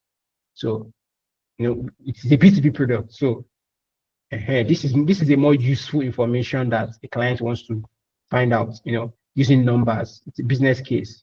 So, and it took it from this particular document, specifically from the case studies of Refi and Basil. They provide clear, quantifiable business benefits. I said, I don't need numbers right now, but I like all the other points. Only that the first one does not seem easy to understand. Driving loyalty. Where did I get that? Where did I get this one? Okay, I gave an example like driving loyalty and increasing repeat purchases is like easy to understand. I think that was from here. Yes, that was from here. I went back to this because I didn't want numbers yet. I was still going to go into the numbers. So I went back and I said, look, this makes sense, but this doesn't exactly make immediate sense. So basically, I'm logically walking through everything that it's saying and how it connects back to the context that the client wants, right? And I'm now refining it with AI. So instead of having to build everything off my head, I can sort of see what I am creating in real time and get feedback. I don't know if that makes sense. And that's the biggest benefit of AI for me, right? The fact that I can sort of brainstorm, tell it to do this, tell it to do that, rather than just writing by myself and I'm not exactly sure if what I'm using is the best. So focus on clear, understandable benefits without specific numbers. So refine it. So I think I use ChatGPT for this. So I want to start with this section, a 360-degree view of the customer segment, and we're going to be using this particular document. So the first slide says, who does Uniphonic serve? Can you provide an aggregated summary? Again, there's a document. I want you to take a summary from that document and give me a detailed overview of who we are talking to and who we are targeting. So this is our, so it's again, most of this information is from the document. Examples and mentioned is based on the document. Replace the key decision maker section with the allocation, businesses, and other relevant business information. So these are the examples that were given inside the document, and I used it. Characteristics, business, location, blah, blah, blah. So this is how I was basically walking through each section based on feedback from the client, and this is what I was able to create. You can see it's 83 pages. I was on this for like 2 weeks. So I was able to, this is what I eventually created. Right, so there's not much time to do this, and I want us to take an example. So if you have any questions, I know this one was a little bit complex and complicated, unfortunately, but I mean, it was because it was a high level task that I needed to think about, but I don't think I have any other projects that I worked on like that I can use. This one was a marketing plan, basically the same idea. You can see I started with, so here's another one that I did. I'm creating a position and marketing document. I gave it a sample. This was one I created for another client. But before that, I need to create a product audit document that analyzes the tools, this thing. So to analyze the core features of the product and show the key benefits of that, with that of the features. Then with that information, I will now start creating the positioning document. So the core product features. So what I did was, I think the first thing I did was core features, product audit. So I tried the software and I was writing out all the things that it can use, right? So I need to start with the core feature. So I use the information that the client gave me, and I need to come up with the various features. Again, I don't know the features, but I asked AI, look at this document, find all the features that this product has. Don't focus on benefit, just the features. So it explained what I needed to do, and then it found all of this for me, because this is what the product does. Again, it's plenty. I think there were like 15 or so. So I tell them group them together. So major features, compress them under, I compress them under different heading. This was actually one of the best prompts I used, because this is a concept I go from Clayton Christensen. It talks about jobs to be done. So whenever you're talking about, again, this is products thing. When you're talking about products, you want to talk about products in terms of the job you want that product to do. I've talked about this when I talk about marketing. So if you are buying a product, you're buying a product because there is a job, that you want the product to do, right? If you buy food, it's because you want the food to solve your hunger. That's the job you want to do. So compress all the features to maximum of 5 or 6, and under each feature, give a 1 or 2 sentence synopsis of what it does. Then have the sub features under those bullet points and a single sentence in front of this that explains in a few words what a specific feature does. But I said it is long, so let us break it down. Give me the compressed feature list to the sub features, and then we'll go through each one after the other. So this is the feature, this is number 1, and then all of the sub features under it, sub features under it. Then start with the sub feature. This is the feature. This is what the feature does. Then these are the sub features that are under that main feature. And this is how I was able to create a core. I was able to create a core product features document. So when I copied all of this and I pasted it, it is that document that I now brought to the second chart, where I now told it, now that I have the core features, now help me find the benefit of these features to our document. That's how I did it. So find the key capabilities of the feature, extract and articulate benefits and value that it provides to the users, present information in a clear and organized format. So this is the feature, these are the capabilities, these are the benefits and value propositions. It's too much information, so shorten it down. So here's how I explain how I want it to be structured. Again, iterative programming. You get a prompt. If it's not what you want, explain what it got wrong and tell it what it should do next. That's how you use AI to the best value. Ensure the feature give the capabilities. So this is how I want it to be structured: the feature, the capability, the benefit of the user, the key metric impacted. So again, because this is a business document, what is the key metric? What is the key KPI that this will impact for the client? And this is it: key capabilities, benefits to user, key metrics important. And these are basically minor edits and all of that. And that's how I was able to create user benefits documents. Next thing, I was able to then create position and marketing documents, then product positioning and sales pitch, and I kept building on it. Then I was going to create content. So this is the last part I want to show you. Then we'll go to the example. So I think this is the content. I wanted to create a website. So what I did was I want to create websites. I have a rough draft from the designer, but I don't want to use the copy. I want to change the copy. So I want to create copy from scratch. But the first thing I want to create is the landing page. So I need you to give me an outline. Again, give me an outline. Start from the header. This is what the header will have. Then let's work on filling each section. So this is the header, the hero section, the problem section, all the features, highlights, blah, blah, blah. These are all the things we want to put. So again, I told you to rearrange it. Then I gave it some more context about how I want to describe the product. We have three main features. Now, remember those features that I did in the very first document. I now like work with the client to streamline them to get them to three main features for the product. So I explained this. I made a mistake. I pressed enter when I wasn't supposed to. So I stopped it and I restarted. This is how we rearrange the section. So header, logo, under logo solutions, advanced patients, experiment, the footer. Then I gave it here the context I want to give you. Then you'll be taking inspiration for the web content from the documents you have worked on, including, again, these are documents we worked on and I've uploaded.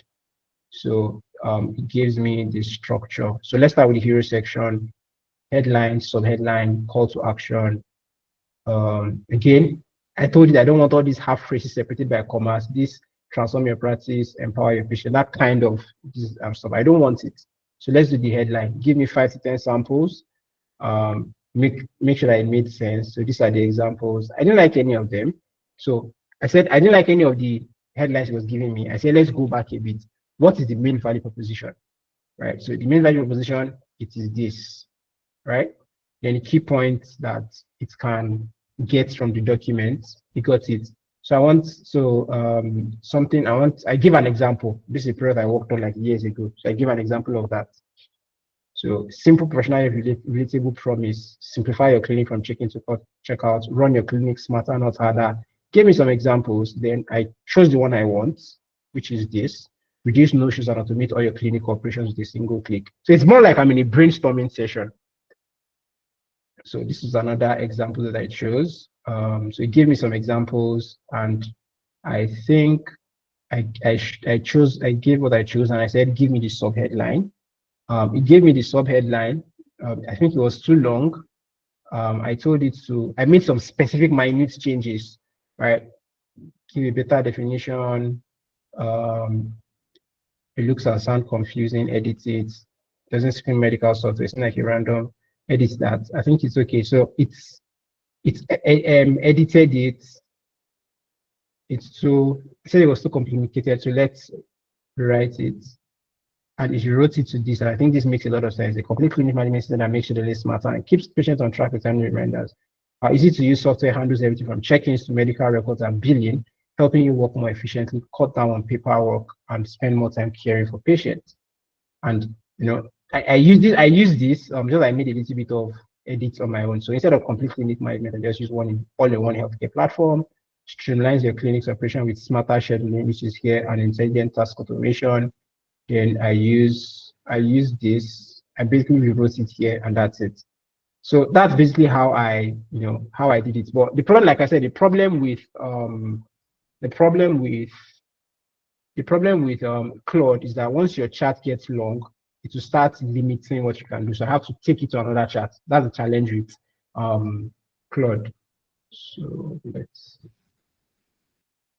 So I did this. I think this was the next one. So Daniel, you raised your hand. Please, you have ask your question. You raised your hand. I hope I'm not losing anybody. I know I'm going fast because I want us to have time to give an example. I'm sorry. I'm sorry that I'm going fast. I just want to make sure that I get I cover as much as possible. So Daniel, please ask your question. Yeah, thank you very much for this session. It has actually been very enlightening. I Okay. use I use Claude too, and I just want Okay. to just ask. I just want to know, when do you know which of these these AI platforms to use, like when do you know when to use ChatGPT? Because I see you are subscribed on ChatGPT, you're also subscribed on Claude. So Yeah. I just want to know, Yeah. like, when do you know when to use either ChatGPT and Claude? Because I use both, and I Okay. know that there's some Okay. kind of difference, but I just Minor wanted to also differences. get Yeah. like a point of view. Yeah. Okay. I mentioned that probably came in. I mentioned that a bit earlier. So I said anything that has to do with producing outward facing content. So let's say, for example, I want to produce anything that has to do with writing. So I want to produce a blog post, social media post, Instagram, web copy. I want to present slides. I like the way Claude writes. Claude is a better writer. But if what I want to do mainly revolves around logic. So for example, the latest project I worked on with ChatGPT was a productivity setup, right?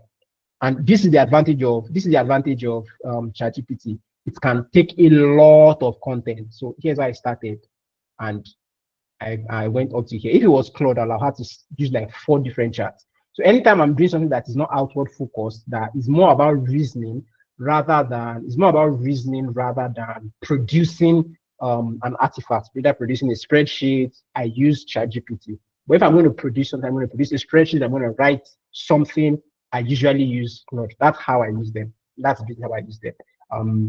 So for example, another example I was doing was there was time I was writing a summary for a client.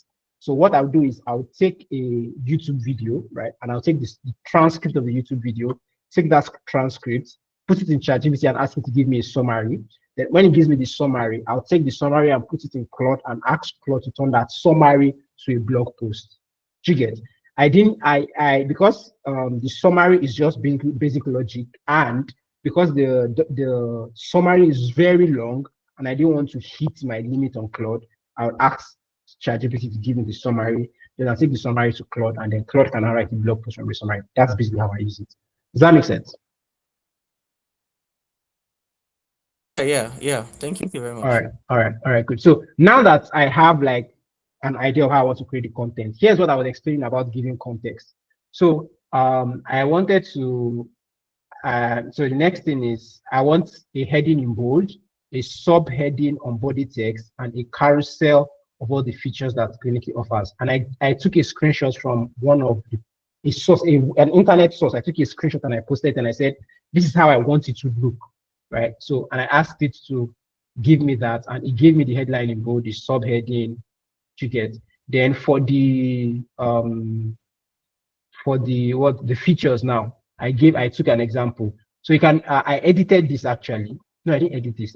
I just took a screenshot from the website and I brought the screenshot into Claude, and I said I want you to use this style to write, but instead of using this information, the information that is on the image, replace it with our own information, right? So I attracted a screenshot. So I have a feature and I want to have a sub feature and then a line explaining what the subfeature does. In the screenshot, you can see that there are 3 clickable sections at the top, which are patient engagement, practice operations, and marketing, which are sort of related to the 3 main features of Cliniky, which is this, and this. Then under the patient engagement tab, that's here, you can see a host of sub features or sub products, so that's patient communicator with a single line. Then I want you to use the information that I have because I created features with sub features. So I want you to basically replace.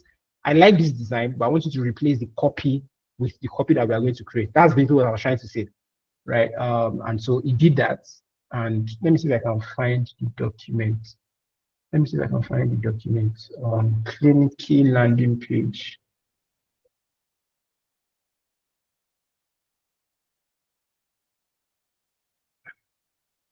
I think this is the document.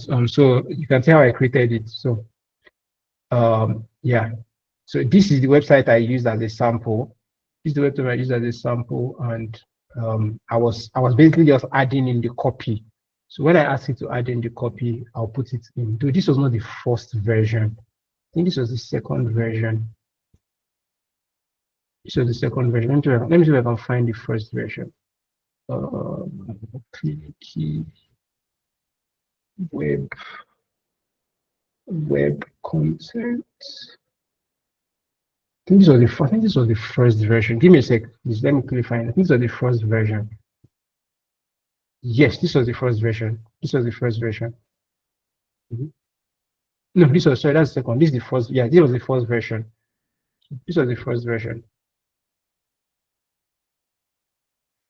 So this was the hero section. So I basically took exam pictures and I edited my own copy into it. So I took the screenshot, brought the screenshot to Claude, told it to look at it and create copy that can fit into that design.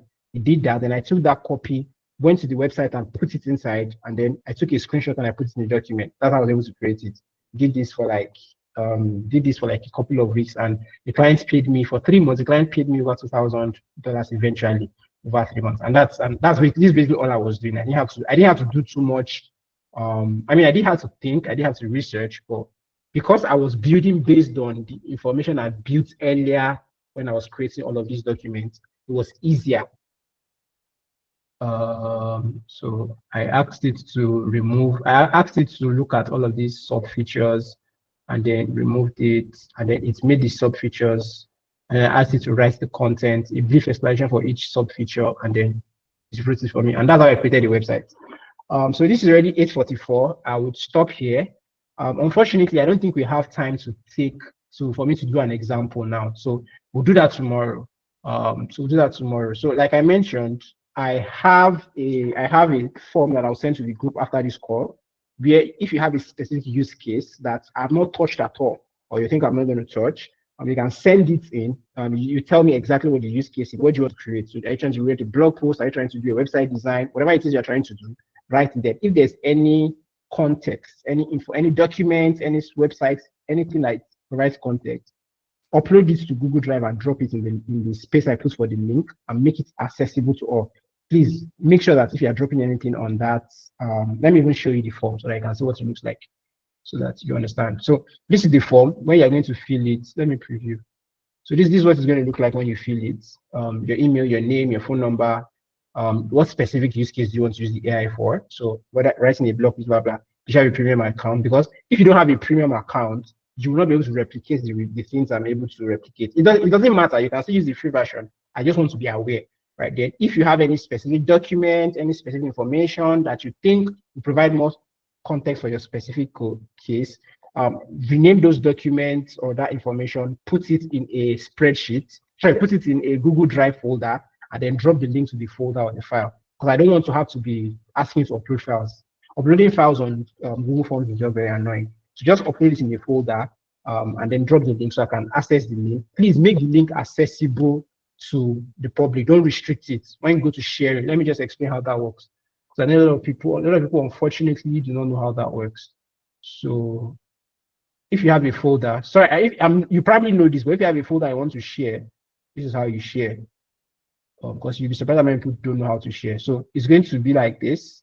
It's going to be like this. If you copy the link, it will not work because it's only people with access. So you have to change. Let me zoom in so you can see. Give me a sec. Let me zoom in so you can see. Okay, so when you get the link, you can either copy my email. If you don't want it to be accessible to everybody, you can copy my email. I'll drop the email on the group and just add it here. And if you add my email here, the email will just I will get the email, or which I would prefer, just change this to anyone with the link so I can view it and then copy the link and paste the link in the chats in this place. So that's what you do. Once you upload it into a Google Drive folder, copy the link, share it, copy the link, then just send it, and that's all. So I'll send the link to the group now. Immediately after the call, so we can work on that.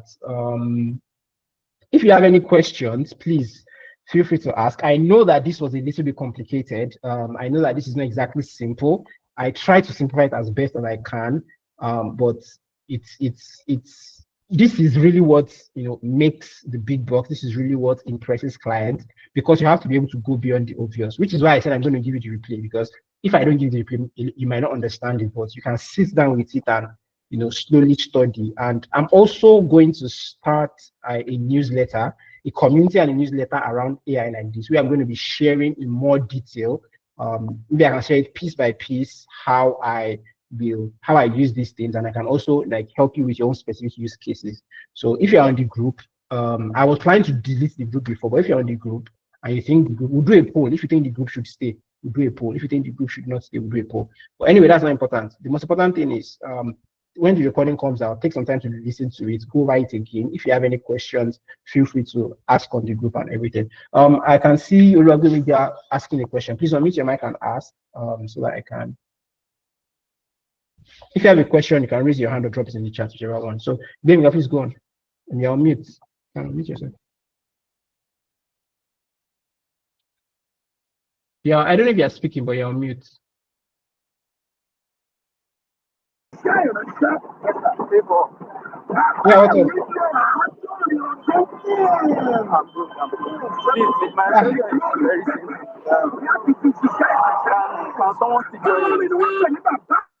I can hardly hear you. You might have to drop it in the chat. I can hardly hear you. Your banana is very, very noisy. So please just drop it in the chat. Can someone still join you? Like, since you have this session, can someone still join you as tomorrow? Yes, sure. Someone can join tomorrow. They will, of course, they might miss some parts, but what I would try to do is I would try to Google should send the recording of this video in the midnight. So I will try and upload it first thing when I get back from church tomorrow. So I forgot that tomorrow is Sunday. I will upload it to YouTube tomorrow, and I'll drop the link in the group. So let the person watch the video before they don't watch the video before the meet, because I don't want them to come and be asking questions that I've already answered. So yeah, they can, but if they will be able to cover. If they can't cover, they should not come and be asking questions that I've answered today, so that it's not drag us back. Because tomorrow is just for practical, and that's it. Any other question? Okay, thank you very much. You're welcome. Okay, I need to forward the All right. Yeah. All right, no problem. All right, any other questions? We have like 10 minutes more. If you have any questions.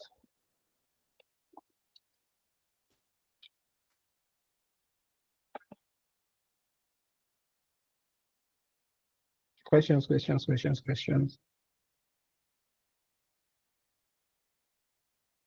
Nobody has any question. Your hand is raised again, Bemiga. You can unmute yourself and ask. Yes, you talked about putting the form where we have to. Yeah, I'll drop the link. Okay. So yeah, I'll drop the link. Also include the social media schedule? Sure, anything, basically any use case you think that you want to use AI for. Basically, I'm asking you that what do you want to use AI for? So ask it there, and then if I have time, I can't answer everybody seriously, but if I have time, I would answer as many as I can. Do practical. So let's say, for instance, you ask that, oh, I want to use social media. Provide all the context. Who are you facing social media for? What do they want to achieve? Are they doing for Instagram, Twitter? Then if you have anybody that you like their content and you're trying to pattern their content after, drop links there, so that I'll now show you how I will take all of that information and ask AI to help me sort of build it. So whatever it is you want to do, design or coding or whatever, just put it there. I may not be able to cover everything, but the ones I can cover, I will do my best. I do not pronounce this name, but you raised your hand. Yeah, you're welcome. If you raise your hand, I'm not going to try to pronounce that name. I have no idea what that means. So please just unmute yourself and ask your question.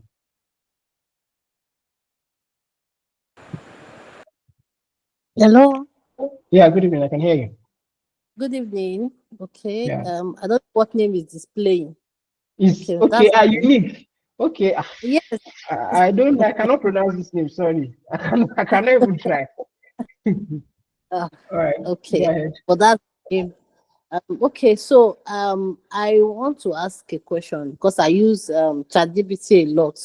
Most of the write-ups I do, I use it to write proposals, brainstorm for applications and all that.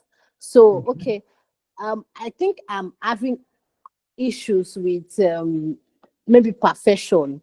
So okay, right now I'm currently using to write SOP, statement of purpose, and Okay. by the time I check, it look as if I'm repeating a lot of words, or a lot of, how will I put it, a lot of facts or so. And also it's when I ask, okay, grade this, how do you feel concerning this SOP or this write-up? It tells me, oh, yes, it could be better, just adjust so line. The No matter how much I adjust and adjust and adjust, it's still trying to look for how to make the whole thing look more and more perfect. And I begin to wonder that, is there not something wrong with this entire write-up? Because if I keep adjusting and adjusting, and I'm trying to put my humanity into it, and it's making me feel like, oh, it's not good yet, we are not yet there. Yes, the write-up is good, but then with this and this, and it keeps, I don't know, how do I like feel that, okay, this what I've done is good. And So the thing about AI is, if you ask it a question, it will give you an answer related to what you want. So you don't, number one, don't ask open-ended questions. Don't ask open-ended questions like, how can I make this better? It will always find something to say. Even if you write the most perfect thing, it's always find something to say.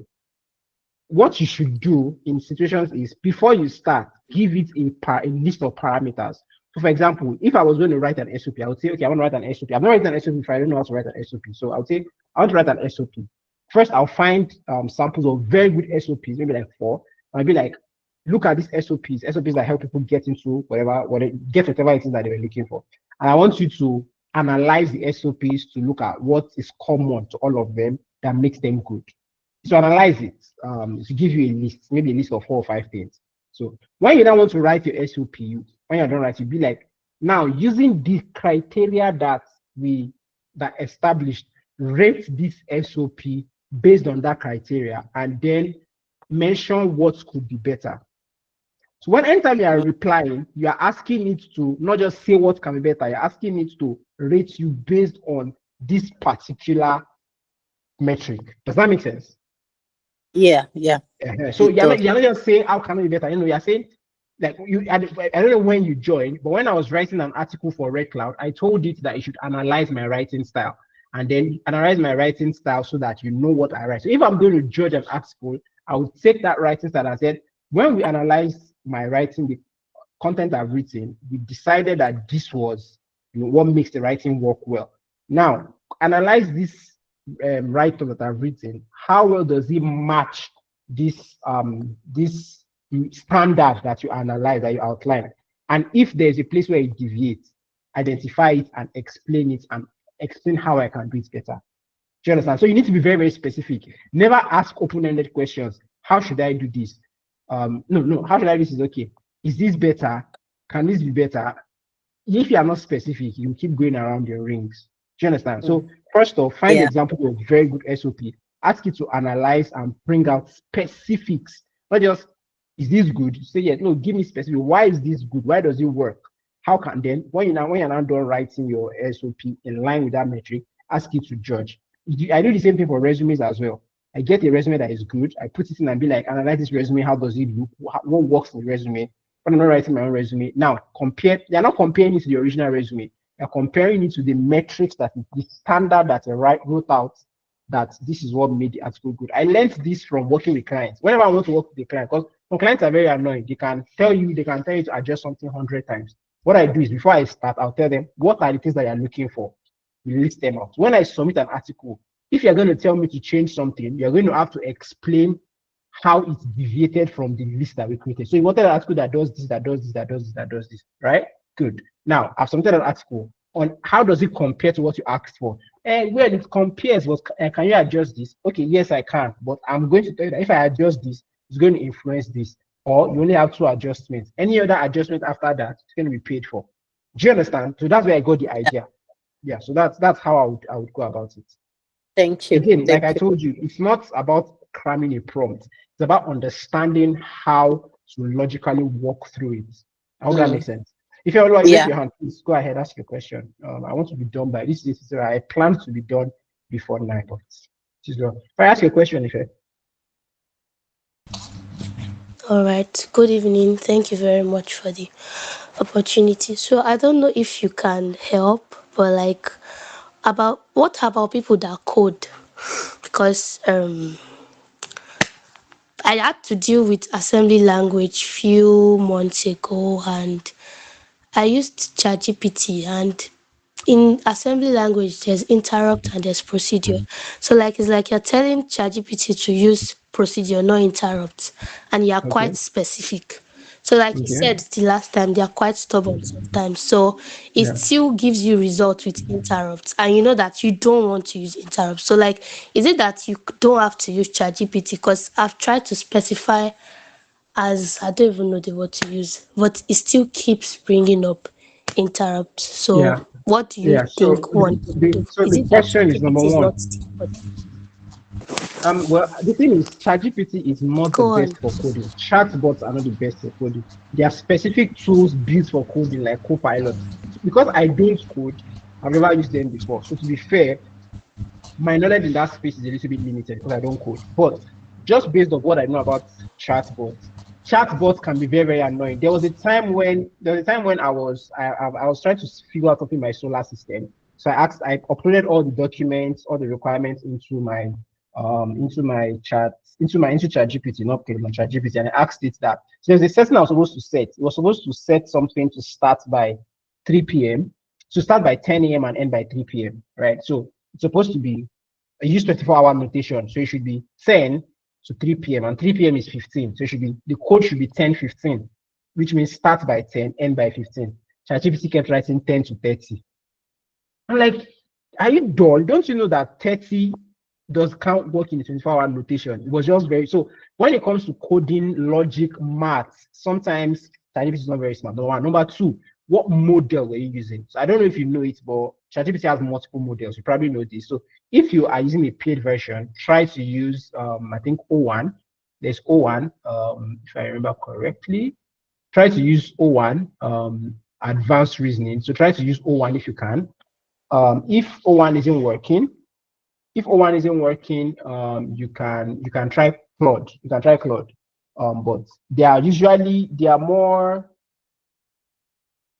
more specific. What's the word? They are more specific coding tools that you might want to try. But I know that coding is usually one of the biggest problems with ChatGPT and um, chatbots. Coding is one of their biggest problems. So you might need to do a more deeper research. Are there specific tools? I know GitHub has an AI tool, I think, because Microsoft owns GitHub. I know Microsoft Copilot exists. So you might need to do some research. Just like anybody that wants to create images, for example, I will tell them to go and research AI creation tools because those tools are specifically built for those use cases. But for any use case that has to do with creating text, what I've taught you is the best. But for videos, images, and or code, you might need to tweak it a bit. Any other person, so that I can end this call because man, I've been talking for over 2 hours. Jesus Christ. You're welcome. Any other question? Quick. We have 2 more minutes. Any other question? All right. I think all our questions have been answered. So, all right. I'm going to drop once the link to the recording drops, I'll drop that as early as I can tomorrow. If it drops early, I can actually send it tonight. If not, I'll send it tomorrow. I'll upload it to send tomorrow. Like I said, I'll drop the link I'll drop the link to the question, the form immediately after this call. I'll drop it now, immediately after this call, and you can start filling it. I won't be able to take everything, to be fair. I'll be able to take everything, but I would take as many as I can and then go from there. Please do me a favor. Once you are done, if you enjoyed or you learned something, you can just drop a short comment of what you learned, either on your status or on the group, so I can screenshot it and use that as my, you missed. Because okay, let me stop recording. So let me stop presenting and recording so I can sit down. So thank you so much for listening, and I would see you tomorrow. I'm coming. Where's the recording? Okay.